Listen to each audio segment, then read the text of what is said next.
Why is it that some people feel instantly, measurably better the moment they start tidying up, while others feel paralyzed just looking at a messy room? Both reactions come from the same place in the brain. And the reason might genuinely surprise you, because loving a tidy home isn't really about neatness. It isn't about aesthetics, or perfectionism, or what other people will think when they walk through your door. At its core, it's about something far more fundamental than any of that. It's about control. When life feels chaotic, when the day has been too much, when the future feels uncertain, when the emotions running through you don't have anywhere clean to land, your brain starts hunting for something predictable, something it can actually influence, something where the effort it puts in will produce a visible, reliable result, and organizing gives it exactly that. This is why the stressed person reorganizes a drawer at 10 o'clock at night. Why the anxious person makes the bed with unusual precision on a difficult morning. Why cleaning the kitchen feels productive in a way that nothing else does when everything else feels like it's slipping. It's not a quirk. It's your nervous system reaching for the one environment it can actually manage the physical one right in front of it when the internal one has gotten too loud. Psychologists call this compensatory control. Research from the University of Minnesota found that people in disordered, cluttered environments made more impulsive, less organized decisions, while people in tidy, orderly spaces demonstrated clearer thinking and greater self-discipline. The environment isn't just reflecting your state of mind, it's actively shaping it. The order outside gets inside.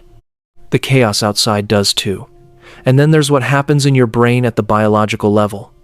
Every small completed task, making the bed, wiping down a counter, returning something to its rightful place, triggers a release of dopamine. That small, clean signal of accomplishment. Your brain says, "Good, you did something, you moved something forward." A tidy room also measurably lowers cortisol, your primary stress hormone. That lighter feeling that settles over you after an hour of organizing isn't imaginary, and it isn't trivial. That's your biology doing something deliberate. Your body is literally calming down. But science only takes you so far. Because underneath it, there's something the neuroscience doesn't fully capture. Your subconscious treats your environment like a safety signal. It reads the space around you constantly, below the level of conscious awareness, and makes ongoing assessments about what that space means. Clutter whispers. It whispers unfinished business, all day long.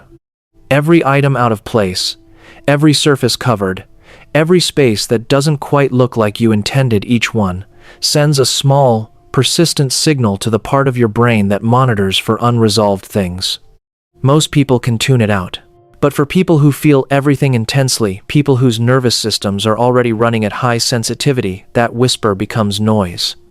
A low, constant background hum of things that are undone, unresolved, still waiting. That is why they don't organize to be impressive. They don't do it for the compliment, or the Instagram photo, or the approval. They do it to feel safe, to feel quiet inside. To lower the volume on a nervous system that never quite stops receiving. For other people, the relationship with a tidy home is something different, something closer to expression. The home becomes a canvas. The way books are arranged on a shelf, the specific angle of a plant on a windowsill, the careful balance of a room that has been thought through. This is art made from space. It's a visual language for something internal that doesn't always have words. The order is the self-portrait, and then there's the rhythm of it. The act of sorting, sweeping, folding, arranging done slowly, without urgency, becomes a form of moving meditation. It grounds the mind without requiring it to sit still. It provides the body with purposeful motion and the brain with just enough gentle focus to quiet the louder thoughts running underneath. Research on mindfulness consistently shows that repetitive physical tasks engage the same neural pathways as formal meditation. The benefit isn't in the product. It's in the process. If this is landing somewhere, true. If you're recognizing something about yourself in this that you've felt but never quite articulated, take a moment to like this video. It helps more people find this conversation. And if exploring the quiet psychology underneath everyday behavior is something you want to keep doing, subscribe. This is exactly the work we do here. Here is the layer that almost nobody names.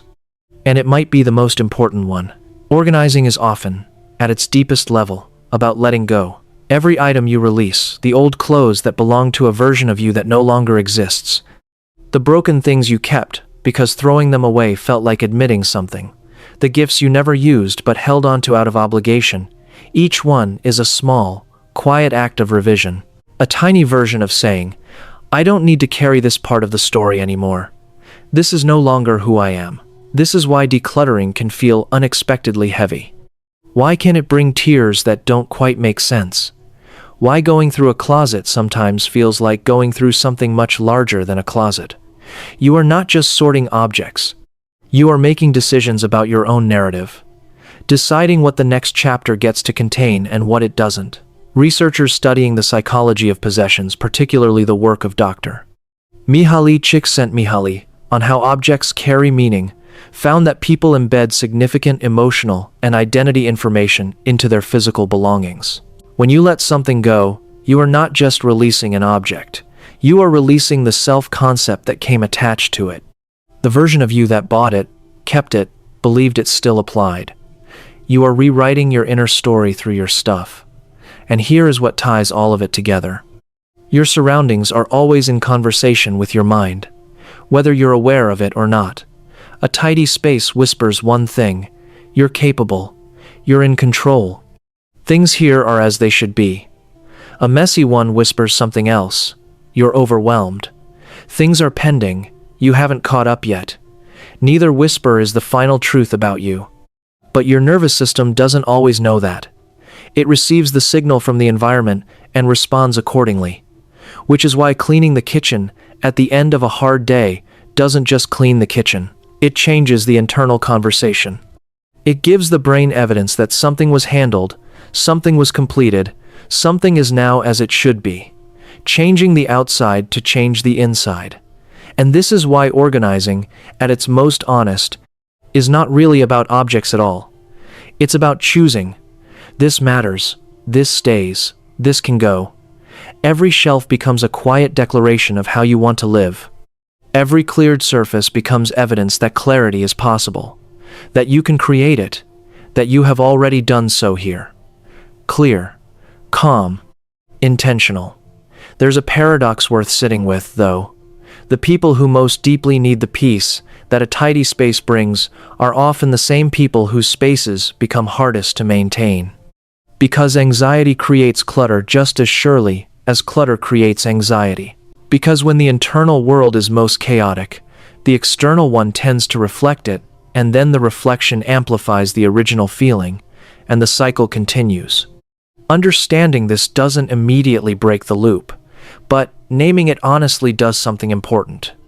It shifts the act of tidying from a judgment about character, about whether you are a disciplined, together person, into something closer to what it actually is.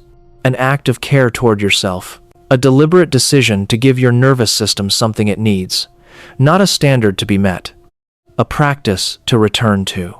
So, the next time you catch yourself reorganizing a drawer at the end of a difficult day, or noticing that the first thing you do when you're anxious is clean something, don't downplay it. That's not avoidance. That's not an obsession. That is self-care happening in real time.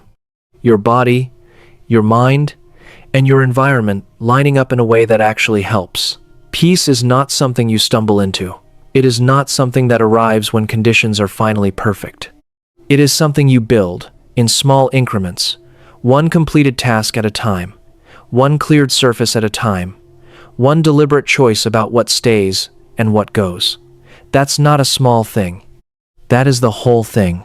When you're going through something difficult, is organizing or tidying one of the first things you reach for even before you've fully understood what you're feeling? Leave it in the comments. You might find it describes something a lot of people do without ever having named it.